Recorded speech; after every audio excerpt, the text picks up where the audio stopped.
Hey everybody, we are back with Mandy, our pre-need specialist here at Brown Funeral Home. One question I also get about pre-need a lot is, why would you choose a trust over an insurance? Or should I do this? Should I do that? No, that's Mandy's job, is to kind of direct you when you meet with your pre-need person, is to look at your situation. But we're going to talk a little about, and she's going to explain what the differences in the two are, and maybe a few examples of when they would fit certain age brackets and health situations. Absolutely. I think there's a few key differences. One difference is on a trust, that money is a lot more liquid before it's made irrevocable. It's a lot more liquid to the families themselves. So if they needed to come in and take a portion or all of it, it's a very easy and generally quick transition for the family.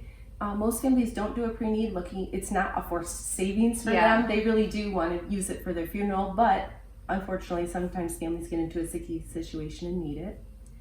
The big, I think, pro for a funeral specific or an insurance product would be that if somebody is making payments on a funeral specific, it's a possibility their funeral could be paid in full if they passed while they were making payments. So a funeral specific gives you 3 years, 5 years, 10 years, sometimes 20 years to pay on a pre-need, so maybe they would need lower payments. Okay. That might be an option for a specific family.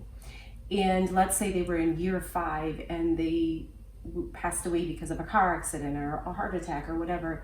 If they had a $10,000 funeral and $5,000 was paid in, NGL was going to send $10,000 to your funeral home. Mm-hmm. So on a trust, if somebody passes away, our trust, they let them write up to 7 years. Let's say they were in year 3 and somebody passed away, the family or the estate would be responsible for the difference. Okay. So if they have 3 out of $10,000, the family would then need to pay that $7,000 in. That's a huge difference in between the two. Also, if somebody is very elderly, insurance products are age-based in terms of the payments. Yeah. Trusts don't matter. It doesn't matter what your age is, your payments are all the same. So that might factor into it. Or if somebody comes in and they are terminally ill, but they still need to make payments, a trust would be a good option for them. Okay. On a terminally ill patient, a family, unfortunately, it's not an option for them to make payments on a funeral specific insurance product. It doesn't benefit the company, the insurance company. Sure. When absolutely. Someone's paying and then they might get a larger return when they knew they were going to die within that period. Just like any life insurance, it's the same thing. Yeah, and this is a small difference, but some people hate getting the 1099 every year. Yeah. And so if they don't want to get the 1099, it's automatically going to go into the funeral specific. There is no tax form that they're going to get at the end of the year. So that's a very small difference, but to some people it's a big deal. It is. Well, and I think that's a surprise to some people. So if you do a trust, I always explain it. It's a bank account set up for your money for your funeral. Correct. It's still yours. Mm-hmm. You still have to pay tax on it, just like if it was in a savings account. Right. So you're gonna get this form at the end of the year to turn in with your taxes. Right. And people are thrown by it sometimes, but that does happen. Yes. Yeah. So I think it's good to just point out to them, and I let them know the difference between a savings account they themselves might have and a trust account is your trust account that you set up with the funeral home that has a guaranteed contract that's attached with it. Your savings account at XYZ Bank or Credit Union doesn't have an attached guaranteed contract with it. So yeah, but again, sometimes people just don't like getting the extra form. Yeah, they don't, or they forget, or right. Yeah. Now, let's say I came in to make funeral arrangements and to prepay, which you can do at any time. I've had some people, younger people, go, why doesn't everybody do this? I save so much money. And because you are locking in some of those costs at a younger age. And funeral pricing doubles about every 15 years is what the statistics show. Yeah. So if I live just 15 more years, I've saved a lot, and I'm hoping it's way more than that. But so let's say I come in, I'm 42, which I am, and in reasonably good health. What would you direct me to do?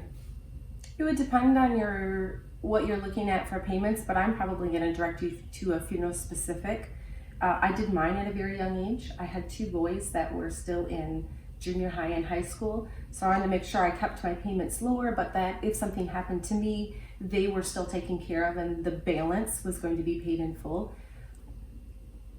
I think it gives you some options. You can always pay off a funeral specific, even if you took it out for 20 years. I paid mine off in 5. I didn't want to be making payments on the insurance premium part of it, so I just paid it off sooner, which you have the availability to. You don't have the interest that's accruing like you do on a trust. But honestly, it would depend on what the person said to me in terms of payments, how much money down, and I'm happy to give them both options. I can say to them, here's a trust. Okay. Here's what your payments are going to be on a 5-year. Here's a funeral specific insurance policy. Here's what your payments are going to be on a 5-year, and let them make the choice. If they're going to pay it in full, I would put it in a funeral specific because they don't have to deal with the tax forms for the rest of their life. Yeah. And it's a guaranteed cost. And I feel like, and I didn't mention this before, but on a funeral specific policy, if I'm living in Michigan when I do it, but let's say when I grow up and I get to move someplace like Arizona and retire to it, they can take that funeral specific policy. They can walk into a funeral home in Arizona, take that statement of goods and services and say, at the time I want this money transferred to you. With a trust, they'll cancel it in Michigan, get the money, take it to Arizona, and then write a brand new contract. So that's a huge point. When I'm looking at somebody younger, why I might direct them to a funeral specific as well. It transfers a little more It easily. does. It's a little more mobile. Okay. Yeah, absolutely. So what if I came in with a life insurance policy and said, can I just make you the beneficiary instead of getting a funeral specific one? Can we just do this? It's already in place. I'm going to tell them, I'm going to give you a couple different choices. Do we take insurance assignments at the time of passing? Absolutely. Do you have a guaranteed contract with it? So I might ask them, what are you hoping to accomplish with this? Okay. I might ask them, are you just looking to have some peace of mind knowing there's something set aside? But I would talk to them about the disadvantages of doing that. So number one, I'm not sure if you'll have that life insurance policy when you pass away. Very true. So if you go into a nursing home and the cash value on that policy is $5,500, you may have to surrender that or spend it down or do something different, or maybe you just don't have the monies to pay for it anymore. I might ask them if they're looking to freeze the cost or guarantee their prices. That insurance policy doesn't make any choices. It's just money. Yeah. So it's not that I wouldn't accept an insurance policy. I want to find out what do they want to do with that. And I'm going to give them the pros and the cons. And again, I'm going to let them ultimately make that choice. Okay. Well, you guys always have more questions after we do some of these videos. So here's some good information between insurance and trusts and kind of just the basics to them. You're not in the end essentially making the full choice on your own. You're going to be guided hopefully by what is good for you in your situation at the time, or your loved ones, or whoever it is that you need to pass this information on to. Pass it on. So post comments below, send me more questions, and I'm sure we can come back and have some more time with Mandy and answer more questions when you guys have them. Thanks so much. Bye.